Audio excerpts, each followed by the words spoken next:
Audio clip number 9۔ اس میں انشاءاللہ عز و جل آپ سورہ بقرہ کی آیت نمبر 19 سے لے کر 21 تک کی تلاوت، ترجمہ اور تفسیر صراط الجنان سنیں گے۔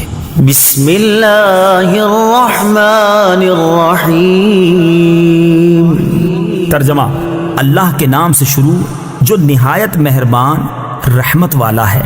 او كصيب من السماء فيه ظلمات ورعد وبرق يجعلون أصابعهم في آذانهم من الصواعق حذر الموت والله محيط بالكافرين يكاد البرق يخطف أبصارهم كلما أضاء لهم مشوا فيه وإذا أظلم عليهم قاموا ولو شاء الله لذهب بسمعهم وأبصارهم إن الله على كل شيء قدیر۔ ترجمہ: یا ان کی مثال آسمان سے اترنے والی بارش کی طرح ہے جس میں تاریکیاں اور گرج اور چمک ہے۔ یہ زوردار کڑک کی وجہ سے موت کے ڈر سے اپنے کانوں میں انگلیاں ٹھونس رہے ہیں، حالانکہ اللہ کافروں کو گھیرے ہوئے ہے۔ بجلی یوں معلوم ہوتی ہے کہ ان کی نگاہیں اچک کر لے جائے گی۔ حالت یہ ہے کہ جب کچھ روشنی ہوئی تو اس میں چلنے لگے، اور جب ان پر اندھیرا چھا گیا تو کھڑے رہ گئے، اور اگر اللہ چاہتا تو ان کے کان اور آنکھیں سلب کر لیتا۔ بے شک اللہ ہر شے پر قادر ہے۔ او کصیب من السماء، یہ جیسے آسمان سے بارش۔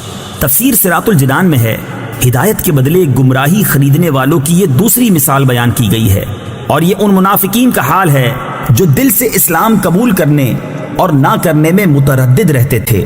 ان کے بارے میں فرمایا کہ جس طرح اندھیری رات اور بادل و بارش کی تاریکیوں میں مسافر متحیر ہوتا ہے، جب بجلی چمکتی ہے تو کچھ چل لیتا ہے، جب اندھیرا ہوتا ہے تو کھڑا رہ جاتا ہے، اسی طرح اسلام کے غلبے اور معجزات کی روشنی اور آرام کے وقت منافق اسلام کی طرف راغب ہوتے ہیں، اور جب کوئی مشقت پیش آتی ہے تو کفر کی تاریکی میں کھڑے رہ جاتے ہیں اور اسلام سے ہٹنے لگتے ہیں۔ اور یہی مقام اپنے اور بیگانے، مخلص اور منافق کے پہچان کا ہوتا ہے۔ منافقوں کی اسی طرح کی حالت سورہ نور آیت نمبر 48 اور 49 میں بھی بیان کی گئی ہے۔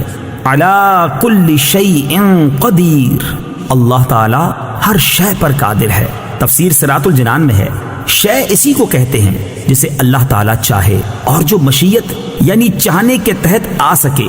ہر ممکن چیز شے میں داخل ہے، اور ہر شے اللہ تعالی کی قدرت میں ہے، اور جو ممکن نہیں بلکہ واجب یا محال ہے اس سے اللہ تعالیٰ کے ارادے اور قدرت کا تعلق ہی نہیں ہوتا۔ جیسے اللہ تعالیٰ کی ذات و صفات واجب ہیں، اس لیے قدرت کے تحت داخل نہیں۔ مثلا یہ نہیں ہو سکتا کہ اللہ تعالیٰ چاہے تو اپنا علم ختم کر کے بے علم ہو جائے، یا معاذ اللہ جھوٹ بولے۔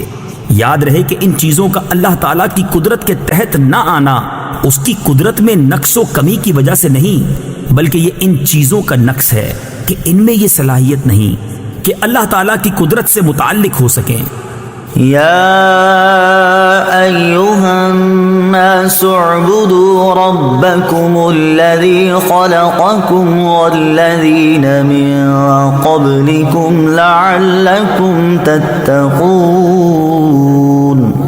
ترجمہ: اے لوگو، اپنے رب کی عبادت کرو جس نے تمہیں اور تم سے پہلے لوگوں کو پیدا کیا، یہ امید کرتے ہوئے عبادت کرو کہ تمہیں پرہیزگاری مل جائے۔ یا ایہا الناس، اے لوگو۔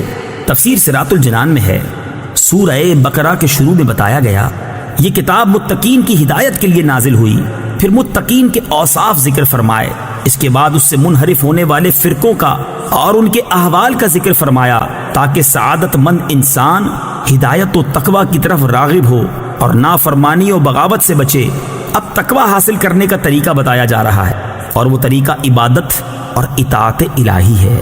یا ایھا الناس کے ذریعے تمام انسانوں سے خطاب ہے، اور اس بات کا اشارہ ہے کہ کہ انسانی شرافت اسی میں ہے کہ آدمی تقوی حاصل کرے اور اللہ تعالیٰ کا بندہ بنے۔ عبادت کی تعریف۔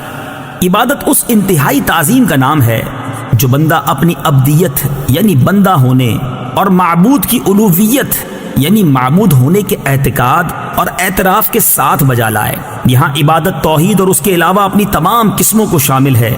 کافروں کو عبادت کا حکم اس معنی میں ہے کہ وہ سب سے بنیادی عبادت یعنی ایمان لائیں اور اس کے بعد دیگر اعمال بجا لائیں۔ تفسیر صراط الجنان میں ہے لعلکم تتقون، تاکہ تمہیں پرہیزگاری ملے۔ اس سے معلوم ہوا کہ عبادت کا فائدہ عابد ہی کو ملتا ہے، جبکہ اللہ تعالیٰ اس سے پاک ہے کہ اس کو عبادت یا اور کسی چیز سے نفع حاصل ہو۔